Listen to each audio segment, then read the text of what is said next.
Hay una sola bandera en el mundo, y esto es un dato fascinante, que tiene una Biblia abierta justo en su centro. Sí, es un detalle único, la verdad. Exacto. Y durante décadas, pues ese símbolo ha flotado sobre el Caribe como, digamos, una marca de identidad totalmente inquebrantable para la República Dominicana.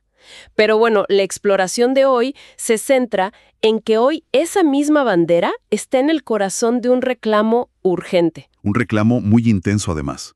O sea, es una declaración formal de que una nación entera se siente casi al borde del colapso. Y ojo, no bajo el peso de un ejército invasor, que es lo que uno pensaría históricamente. Claro, sino bajo el peso de la globalización, la falta de regulaciones y pues una presión demográfica enorme. Y para quienes nos escuchan, nuestra misión en esta inmersión a fondo es desempacar este fenómeno, porque, a ver, transforma por completo el concepto de soberanía, ¿no crees? Totalmente.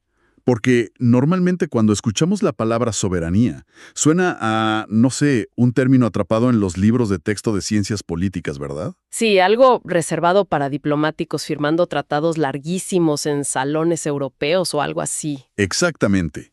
Sin embargo, lo que se está gestando ahora mismo allá en la República Dominicana aterriza ese concepto en la vida diaria de una forma brutal.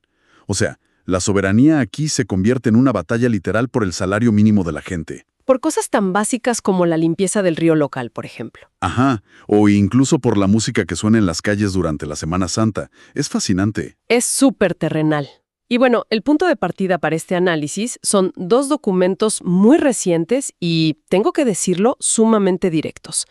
Uno es el Manifiesto por la Dignidad y Soberanía y el otro es el Manifiesto de Alerta por la Dignidad, la Soberanía y la Legalidad. Tifos larguísimos y muy detallados, ¿sí? Así es. Y queremos entender la anatomía de este fenómeno, estructurando sus quejas, que, como ya vimos, van desde la macroeconomía hasta la identidad espiritual pura y dura. Y creo que ambos textos comparten, digamos, un nivel de urgencia palpable. O sea, no están sugiriendo reformas administrativas ligeras ni pequeños ajustes de ley. No, para nada, son tajantes. Declaran con todas sus letras que el pueblo dominicano ha despertado frente a lo que ellos llaman una explotación sistémica, una explotación que amenaza su existencia misma como Estado-nación. Es un lenguaje muy fuerte. Y por eso, antes de entrar en los detalles técnicos, creo que es vital establecer un marco súper claro para nuestra audiencia. Este material contiene posturas políticas, nacionalistas y culturales que son sumamente contundentes. Sí, abordan temas muy inflamables, políticas fronterizas, defensa de una identidad religiosa específica, de todo. Exacto, y quiero ser muy clara en esto. En esta mesa, nuestro objetivo no es tomar partido. O sea, no estamos aquí para validar ni para criticar las demandas del manifiesto, ni mucho menos. Claro, no estamos juzgando si tienen razón o no. Así es, nuestro trabajo hoy es actuar puramente como analistas imparciales. Queremos desempacar la lógica, los mecanismos y el contexto histórico de este reclamo para entender qué es lo que impulsa un movimiento social de esta magnitud, porque es enorme. Y abordar el material con esa neutralidad es, francamente, la única manera de ver el panorama completo. Si analizamos la estructura del argumento de los autores de estos textos, notamos que construyen su caso desde la base material hacia arriba. Como construyendo una casa, digamos. Exactamente. Y todo comienza con una fractura muy profunda en el ámbito económico, en las reglas del juego laborales, para ser precisos. Pues, a ver, pensemos en la economía de un país moderno como si fuera el sistema operativo de una computadora. Creo que es una buena analogía. Idealmente, el gobierno actúa como el cortafuegos, ¿no? Filtrando lo que entra, protegiendo los datos internos de virus o ataques. Me gusta esa analogía. Y lo que estos manifiestos denuncian es que el capital extranjero y ciertas corporaciones han encontrado vulnerabilidades masivas en ese sistema operativo. Claro, entran prometiendo inversión, prometiendo empleos, pero terminan operando como esas aplicaciones en segundo plano que te drenan toda la batería del celular. Evadiendo impuestos, ignorando las leyes laborales locales, todo eso. Sí, la metáfora ilustra perfectamente el mecanismo de explotación que ellos describen ahí. Los documentos señalan mucho que la tradicional hospitalidad dominicana, esa política de puertas abiertas, digamos, fue utilizada casi como una vulnerabilidad del sistema. como un caballo de Troya, en cierta forma. Exacto. Detallan, por ejemplo, cómo ciertas corporaciones aprovechan esa falta de control para introducir mercancía subvalorada. Y eso destruye por completo la competencia justa para el productor local. Claro, es competencia desleal pura. Ajá, pero el golpe más duro, y donde el texto realmente sube de tono, es en el mercado laboral. O sea, hablan literalmente de condiciones de semiesclavitud. ¡Wow! Semi-esclavitud. Y creo que la mecánica detrás de eso requiere una explicación, porque para quienes nos escuchan, no se trata solo de tener malos jefes o empresas tacañas. Va más allá, ¿verdad? Mucho más allá. Ocurre cuando una industria completa decide contratar masivamente mano de obra no regulada. A menudo, inmigrantes indocumentados. Al hacer esto, logran evadir el pago de salarios mínimos, no pagan seguridad social, ignoran las normativas de salud. Básicamente se saltan todas las reglas del juego. Y al hacer esto, se crea un mercado laboral en las sombras, digamos, que deprime artificialmente los salarios de toda la población local. Exactamente. El trabajador local formal, el que sí exige sus derechos, simplemente no puede competir contra alguien a quien se le paga una miseria bajo la mesa. Es matemática básica. Y el efecto dominó de esa práctica, pues, destruye a la clase trabajadora interna. Ahora, hay un punto en los documentos que me pareció fascinante, y es cómo entrelazan este daño económico con una herida, digamos, psicológica. ¿Ah, sí? El tema del estigma. Exacto. Denuncian que para justificar la contratación de esta mano de obra foránea explotable, al trabajador dominicano se le ha colgado injustamente el estereotipo de ser vago en su propio país. Es como agregar el insulto a la precariedad económica. Te quito la oportunidad y encima te llamo perezoso. El manifiesto se toma el tiempo de rechazar ese estigma categóricamente. Aclaran que no es falta de voluntad para trabajar, en absoluto. Sino una negativa rotunda a aceptar condiciones infrahumanas por un sueldo de miseria. Exacto. Y fíjate que el texto insiste en que su lucha no es contra los extranjeros como individuos, sino contra, y cito, la ilegalidad y la impunidad venga de donde venga. Y al leer esa línea específica, a mí me surge una duda razonable. Y te la planteo a ti.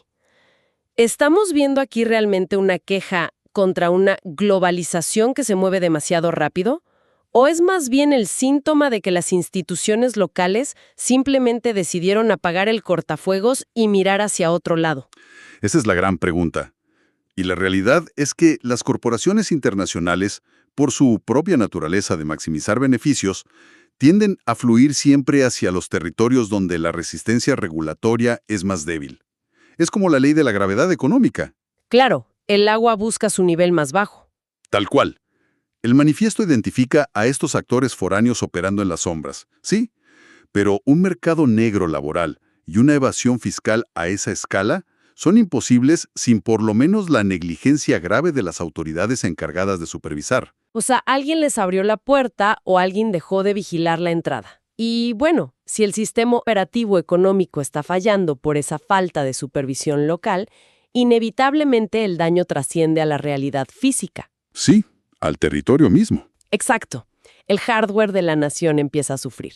Y esto nos lleva al segundo gran bloque que tocan los manifiestos, que es el medio ambiente. Hay una frase en el texto que de verdad hiela la sangre. Dicen, nuestra tierra no es zona de sacrificio. Es un término muy fuerte. El concepto de zona de sacrificio es crucial en la geografía política moderna. Para quienes no estén familiarizados, describe áreas, generalmente en países en vías de desarrollo, que el capital global destina implícitamente a la destrucción ambiental para extraer recursos baratos. O sea, sacrificar el entorno de unos pocos para el beneficio de unos muchos que están muy lejos de ahí. Exacto. Las corporaciones saben que remediar el daño ecológico de una mina, digamos en Europa o en Norteamérica, cuesta miles de millones de dólares en litigios, regulaciones, filtros. Si logran hacer esa misma extracción en una región con instituciones más flexibles, el ahorro es monumental. Pero el costo no desaparece. Simplemente lo pagan los ríos y los pulmones de la población local en ese país en desarrollo. Así de crudo es. Y los manifiestos documentan esto con ejemplos muy dolorosos y específicos. Señalan directamente, por ejemplo, la minería irresponsable. Sí, se enfocan muchísimo en la extracción de oro, ¿verdad? Sí, la búsqueda de oro. Denuncian cómo contamina cauces de agua dulce enteros, devasta sistemas montañosos y deja a su paso enfermedades.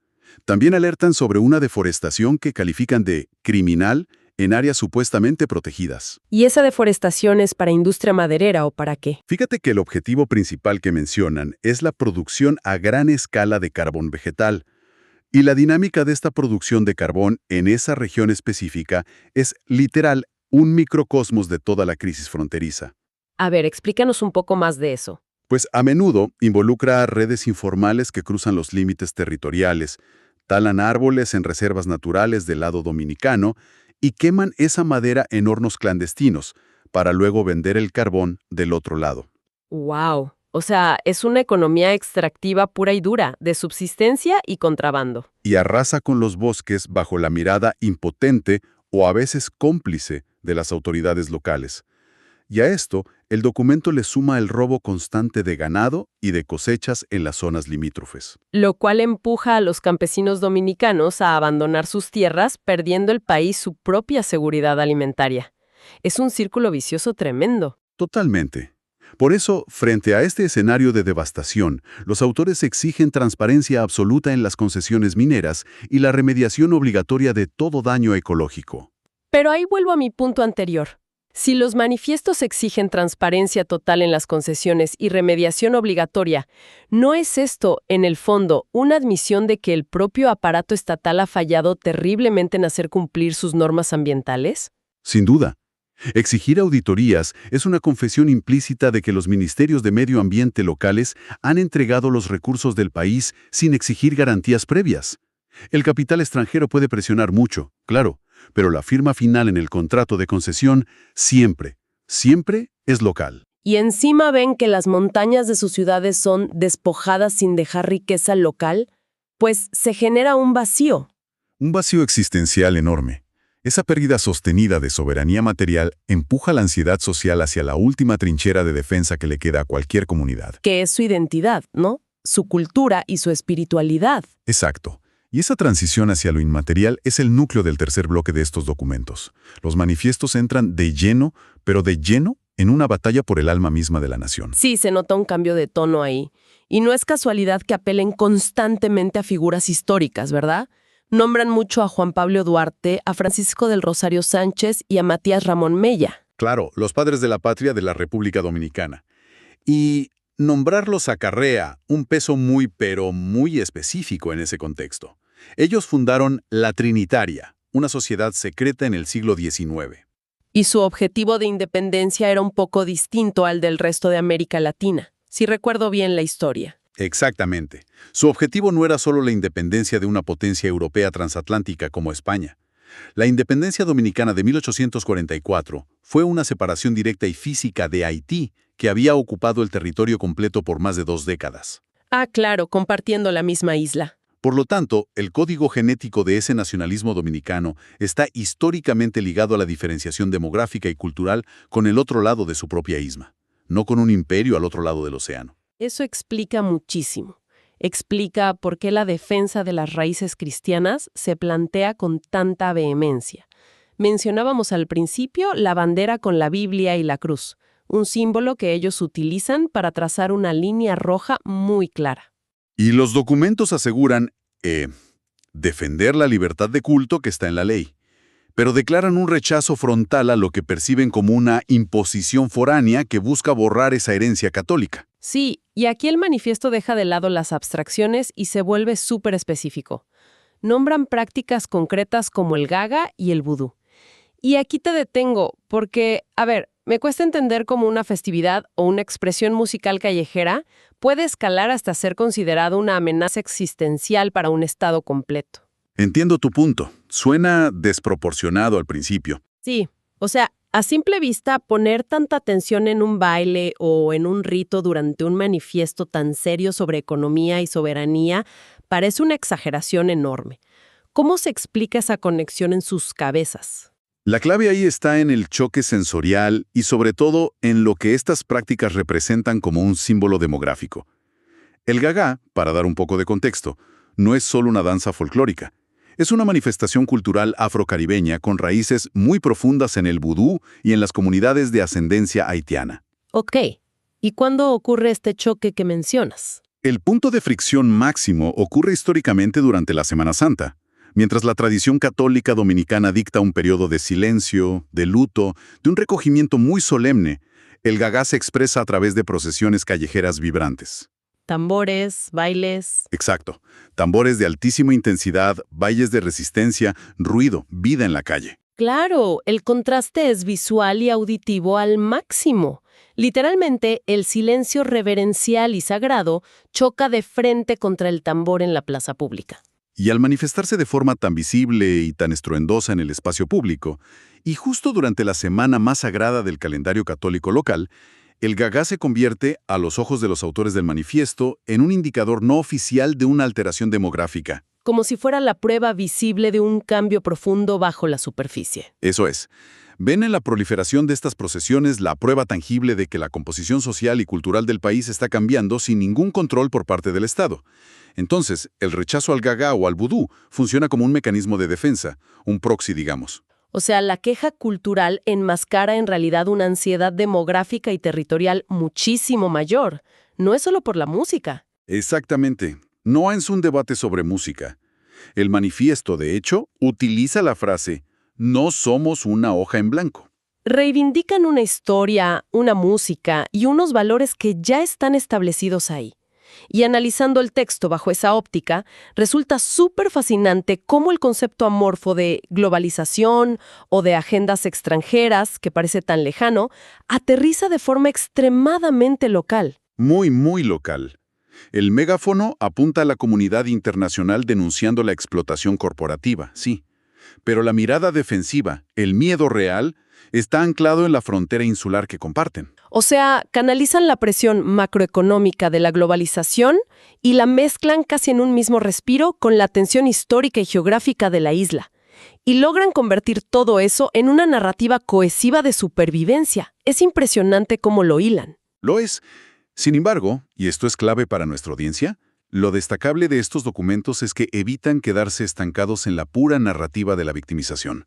O sea, no se quedan solo en la queja. No, para nada. Tras el diagnóstico económico, ambiental y cultural, que ya desglosamos, dan un giro muy brusco hacia un manual de operaciones totalmente pragmático. Es un plan de acción en toda regla. Sí, y la premisa que marca ese cambio de rumbo es contundentísima. Dicen, la soberanía no se declama, se ejerce. Qué buena frase. Es un llamado a dejar de lado, pues, la poesía patriótica de los discursos y comenzar a utilizar las herramientas reales, el Código Penal y el Código Fiscal. Exacto. Y la hoja de ruta que proponen incluye propuestas inmediatas. Por ejemplo, exigen operativos integrales y severos contra la evasión fiscal para las multinacionales, así como auditorías públicas pero reales para cualquier megaproyecto con impacto ambiental. Y por supuesto, el refuerzo técnico y humano inmediato de la seguridad fronteriza. Pero fíjate que una de las propuestas que a mí me pareció más reveladora es la creación de canales de denuncia protegida para los trabajadores. ¿Canales anónimos, te refieres? Sí, canales donde un trabajador no regulado o indocumentado pueda denunciar abusos laborales sin temor. Y esto demuestra una comprensión muy sofisticada por parte de los autores de cómo desarmar las redes de explotación corporativa. Claro, porque saben que el eslabón más débil de esa cadena corrupta es el trabajador que teme ser deportado o despedido si habla. Exacto. Proteger a quien denuncia, paradójicamente, es la herramienta más efectiva y contundente para exponer a las empresas locales o extranjeras que sostienen todo ese mercado laboral en la sombra. Es brillante, estratégicamente hablando. Y simultáneamente a estas exigencias que le hacen al gobierno, despliegan un llamado directo a la acción cívica del ciudadano común. El poder del consumidor, digamos. Ajá. Instan a la población a aplicar un proteccionismo desde el carrito de compras del supermercado. Consumir lo local, apoyar activamente a los productores nacionales y convertir ese hábito de consumo diario en un acto de defensa territorial. Toman su lema nacional que es Dios, patria y libertad, y lo intentan redefinir, no como unas palabras bonitas para recitar en un acto cívico escolar, sino como un estándar operativo innegociable para el día a día. Pero, a ver, revisando con mucho detenimiento esta lista de exigencias institucionales, inspecciones laborales, persecución de evasión de impuestos, auditorías ambientales reales, Queda clarísimo que son, francamente, los requisitos mínimos de funcionalidad de cualquier república moderna. Sí, no están inventando la rueda. Exacto. No están pidiendo un diseño de gobierno nuevo o revolucionario. Están literalmente suplicando que el sistema actual aplique sus propias leyes, las que ya están escritas. Entonces, te pregunto, ¿podemos leer este manifiesto como una advertencia a los actores internacionales? ¿O es en realidad un ultimátum directo a sus propias autoridades políticas para que empiecen a gobernar de verdad? Yo estoy convencido de que la estructura de las demandas confirma esa segunda lectura. Las multinacionales abusivas y la presión migratoria descontrolada son, digamos, los síntomas visibles. Pero el diagnóstico subyacente que hacen es la insuficiencia catastrófica de su propio Estado. Claro, tener que redactar un manifiesto de emergencia nacional para pedir algo tan básico como que se cobren los impuestos a las empresas y se protejan los árboles es la mayor evidencia de una crisis de gobernanza interna. Totalmente. Los autores, al publicar esto, están trazando una línea en la arena frente a las autoridades locales. Están advirtiendo que, si el Estado no llena ese inmenso vacío de poder mediante la aplicación irrestricta de la ley, la estructura social simplemente va a colapsar bajo el peso de esos intereses externos. Y bueno, ya integrando todos los elementos de este recorrido que hemos hecho, ¿cuál dirías que es la síntesis de esta inmersión profunda? ¿Qué revelan en el fondo estos textos para quienes nos escuchan? Yo creo que revelan un reclamo holístico, muy completo, que entiende la soberanía como un ecosistema donde absolutamente todo está interconectado.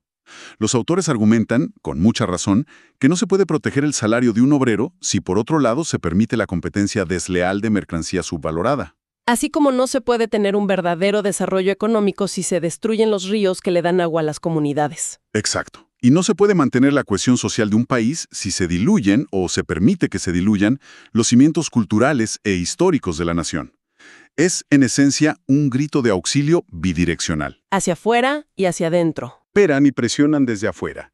Y por otro, exige responsabilidad, orden y aplicación estricta de la ley a los gobernantes que operan desde adentro. Es una visión muy clara donde ceder un solo centímetro en el frente laboral, por ejemplo, inevitablemente termina desgarrando el tejido cultural y ambiental del otro lado. Y bueno, para cerrar la exploración de hoy, hay una declaración específica dentro del manifiesto que condensa gran parte de toda esta filosofía y que creo que invita a una reflexión profunda, mucho más allá de las fronteras de la isla. Sí, hay una frase que lo resume todo. El documento afirma tajantemente, y cito, participar en la economía global no implica perder el control interno. Es una premisa fuertísima. Y plantea un dilema colosal para la época contemporánea.